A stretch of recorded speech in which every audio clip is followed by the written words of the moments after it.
So, this is Chapadao Farm. This is by Lost Gamer and Pedro Cavalier.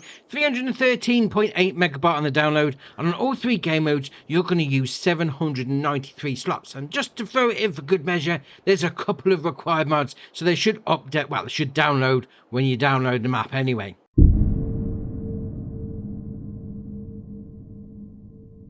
And here is your map. And let's face it, it's big.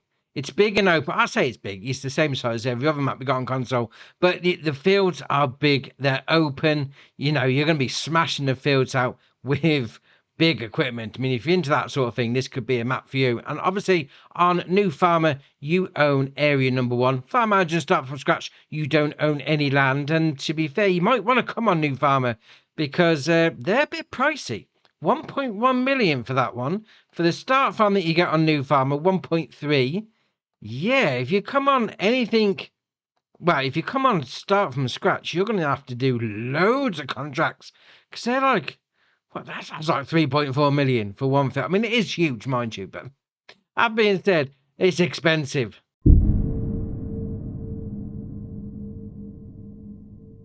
So on all three game modes, we've got the John Deere 8R280, we've got the New Holland CR1090, we've got the Burt Hood Bruin 4200, we've got the Mahindra Retriever, we've got the Class Carrot 140 TD, we've got the New Holland Vary Feed 41 foot, we've got the Converland Optima RS, and we've got the Foking Pivo 4 Lance ×2.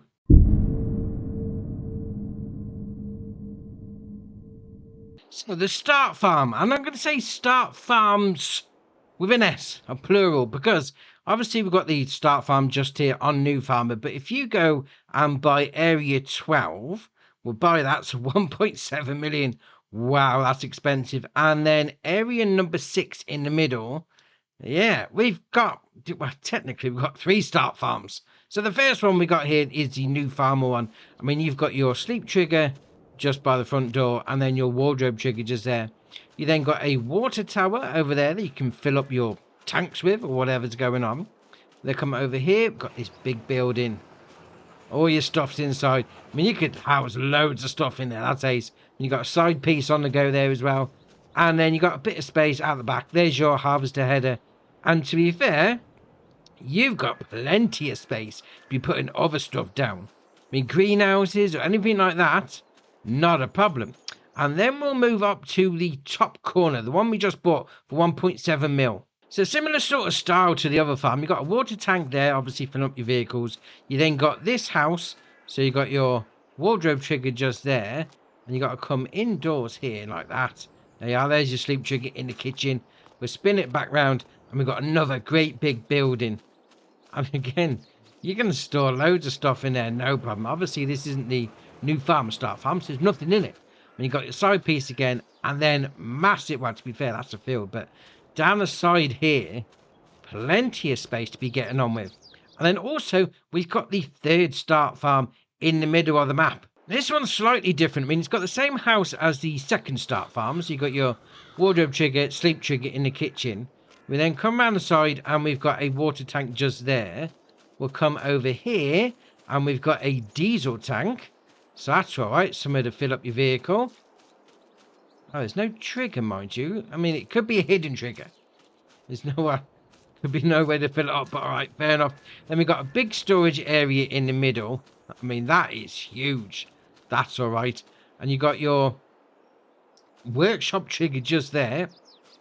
Obviously, pull your vehicle in the hatch marking area. That's massive. And then over here, you've got a silo. So you got your loading in point just there. That being said, the taking out point is right here. I thought for a minute you're going to have to back it in that way. But no, you got your drive-through option. That's all good. That's silo. I'm not going to say it's more like a silo complex. That's huge.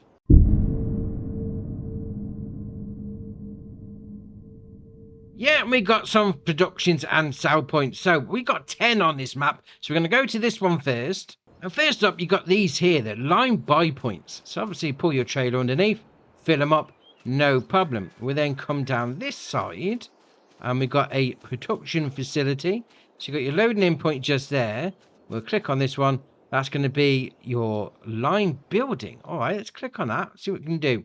Stones in, lime coming out. That being said, if that's the loading in point, then does that mean one of these down this side is going to be an out point from your production chain, and one's going to be a buy point?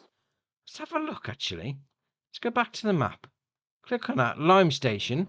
One of them's got to be an out point for your production, definitely. Definitely. So we'll come out of there. And to be fair, obviously this is in Brazil. So you do get that feel, you know, with the red clay ground and the trees. Where's the... Oh, the entrance is down here, isn't it? It would be. Would be in completely different direction that I want to go in. I mean, you do get the feel for it being like a South American map. It feels hot. I mean, it's like I'm in the UK and it's one of those miserable days. But with this sort of map, you do feel a little bit warm with it. I know it's all the psychological thing, but it is what it is. So we're coming here and we've got this big thing. So we go over the weighbridge like that. There we are. So keep an eye on your weight if you wanted to. Or don't weigh anything. Must have lost a bit of weight. That's all right.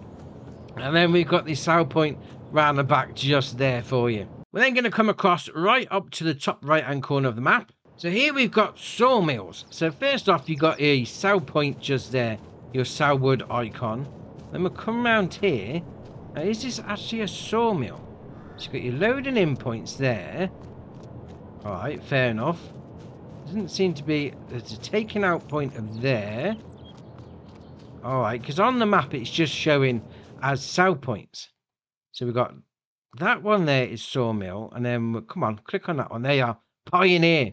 So if it says Pioneer, you're going to need to bring them up to this bit just there.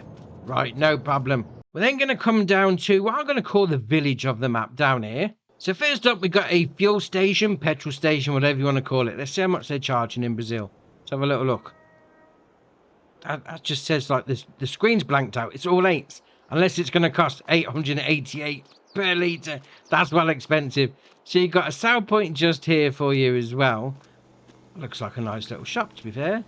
So it could be a production chain, but it's not. Okay, fair enough. We'll come down here like this.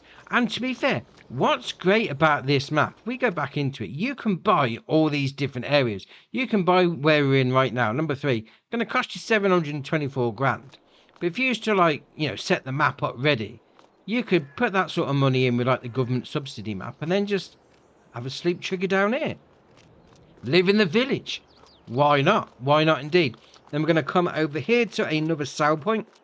So again, over the weighbridge, keep yourself in legal tender as you're going down the roads. So this is going to be a bale sell point for you. So obviously the bales are there. You bring them over here like that, no problem. Then we'll come back out, obviously a little bit lighter because you got rid of some bales over the outbridge. Then we'll come and turn a right through the village again, no problem. She's like, even that there, that looks like an A sort of building. Oh, fair enough. And we're going to come into here. And this could be like a role player's delight. No problem. Because we've got a Case IH dealer. Ha ha ha. Chapadao. Hold on, let's give it a go. Chapadao, I'm okay with that. McQuinness. Yeah, we'll go with that. It's close enough. So in here is going to be your workshop. Well, your menu. Your main menu for your shop just there. You got all this space. Oh, you could easily role play in this. Easily. I mean, you've got offices on the go. Then we'll come down here. We can go into the main shop. Well, main workshop anyway. There you are. You'd be the local mechanic. You can run your local dealership. Obviously, there's your workshop menu just there.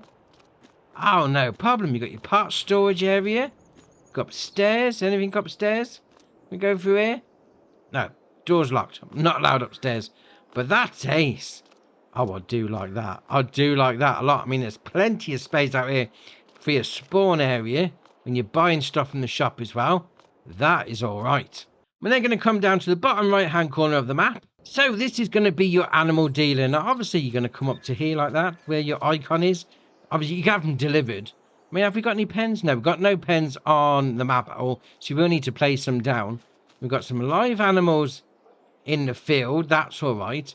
And down here again, everywhere you go, where there's like buildings or whatever, you could buy the land. Plenty of space knocking around, no problem. That is all right indeed.